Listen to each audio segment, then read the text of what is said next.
Sama-sama tayo, let the stories unfold. The power na elevate in voices bold. Tulong-tulong sa pag-abot ng pangarap. Filipino pride, di kailanman kukubay. Hi, magandang hapon po sa inyong lahat. Ako po si Adora Lazaro. Welcome to our episode of Filipino Businesses sa Bay Area. Ngayong araw na to, nandito po ako sa Brentwood at i-interviewin po natin ang may-ari ng Mabuhay Filipino Food and Services, Jerry Habon. Si Jerry po nakilala ko matagal na, 2010 pa. Nakita po kami sa Cebu City. Ako po nasa real estate at si Jerry nasa, anong pangalan? Cargo Atlas. Go Atlas. So, doon po kami nagkakilala at nabenta din po namin ang bahay ni Jerry a while back. So, nung nalaman ko si Jerry nandito na sa Brentwood at ni business, na nagpa-share po ako at nalaman ko na mayroong mga lutong ulam. So, doon na po nag-start na nagkabalikan ng aming friendship. My name is Jerry Maya. Actually, the name ko is Jeremiah Habon. I started in the business world dito sa US way back 2000 year 2000 when I was the manager of Atlas Shippers then. International. We started in a small table, nagsimulang business, isang maliit na lamesa. Ngayon we have 21 branches all over US and Canada. That was 2000 and then from a table business, Atlas, which is now Logo Cargo nga pala, became a name.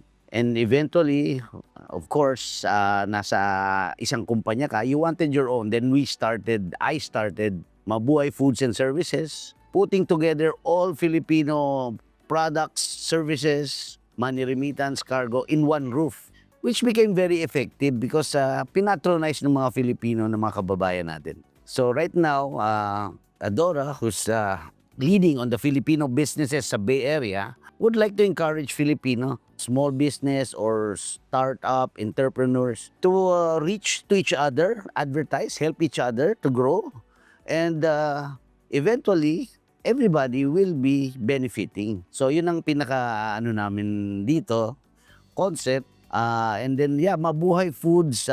Brentwood is a suburb. If you know, this is a little bit, it's an hour and a half to 2 hours from San Francisco. So nung una, nung pagpunta namin dito 2011, wala pa masyadong Filipinos. So right now, I'm surprised. 12 years in the making, ang dami ng Pilipino. Right now, I really don't know the figures. But kung merong mga 6,000 to 8,000 Filipino families and growing, because Brentwood is a wide range. Although yung lupa niya, marami pang tinatayong bahay. So doon kami nagbabank na we will have other businesses. And I encourage also other Filipinos, you can open store, the market is so big. Hindi namin kayang iluto lahat, hindi namin kayang servicean lahat. And other businesses, I hope that we help each other. We advertise each other. Yun ang pinaka-main goal ng dito. Question ako, Jerry. So, bakit food service ang napili? Since I started sa Filipino industry, balikbayan box, wala namang. So, parang malapit ako sa ng Filipino. Parang mas nadadalian ako na makapag-connect agad sa kanila. So, doon sa Filipino, agad ang mga target namin na market. Sa inyo ang tagaluto mo, ikaw ba nag-umpisa? Si Dali ba? Or you just... Yeah, this is one thing. When you own a Filipino place, a Filipino restaurant, kailangan marunong ka rin. Any business na pasukin mo, kailangan alam mo. Kasi ikaw rin mahirapan. So kaming dalawa, luckily kaming dalawa, mahilig kaming mangusina, mag-asawa. And then we both grew up on a business family.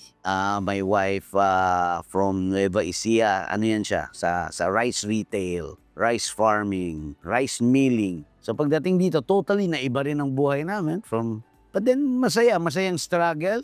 And right now, I'm not saying na but okay na yung mo dito. Spot, marami ka nang natutulungang tao, marami ka nang na-employ. Siyempre of course, like Adora, yung reputation is very, yan. And then, tuloy-tuloy yung business. Not big, basta happy ka. Yun lang naman ang doon. Yeah, basta gusto mong ginagawa mo, Yes. magiging successful. Exactly. You have to love what you do. Love what you do and consistent. You have to. others. Yes, yes. Yeah, I believe talaga yun ang pinaka-main goal natin, matulungan. Ikaw, matulungan mong makabiling bahay.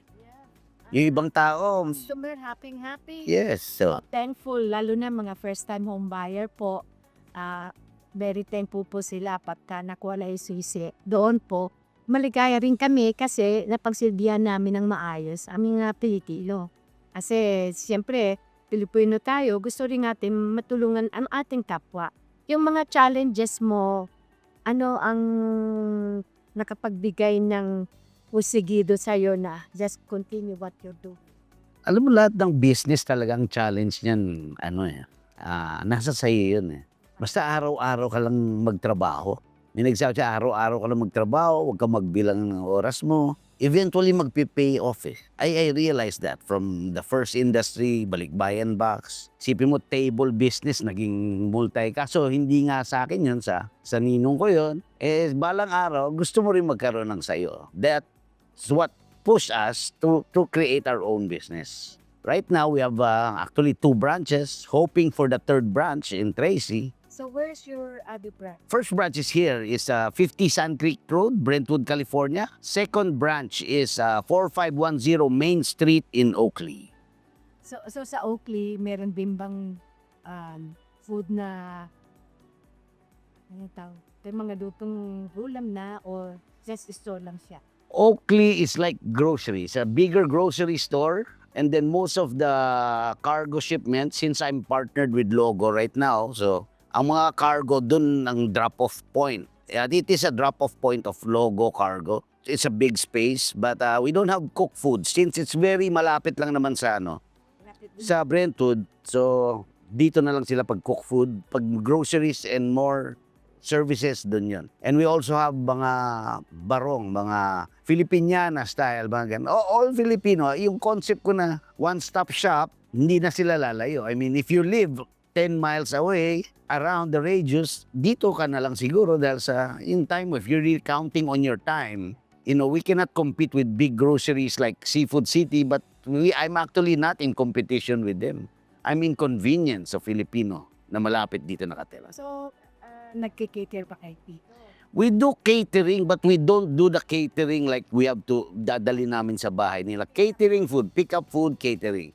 But right now, I'm partnering with one guy that he has like services of waiters and So if that comes, I will put it out on sa website natin na dadalhin yung pagkain sa inyo. Pero yeah, it's indoor. Pero US style parang kahit set up lang yung table, tapos medyo maaayos yung mga lamesa. It's indoor, para one-stop shop talaga. That's the plan. Meron ba kayong promotion ngayon na gusto mong i-share sa ating mga kababayan?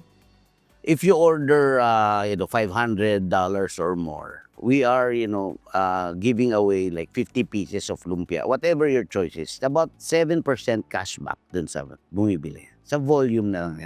Tapos yung promotions namin sa travel, yung sa ticketing, meron kami palang ticketing service. Meron kaming Pupunta sa Philippines. Pauwing if you're going to Philippines. Kaya nga one-stop shop eh. Merong ticketing, may balikbayan box, may money remittance, Nandito na lahat. may groceries, may pagkain. Hindi ka nalalayo, di ba? Yun ang pinaka-concept natin. You don't have to go far. But if you really, may mga craving ka ng other Filipinos, that's why I'm encouraging you to promote or patronize Filipino anywhere in the Bay Area. Anywhere in the Bay Area. I think this would help everybody.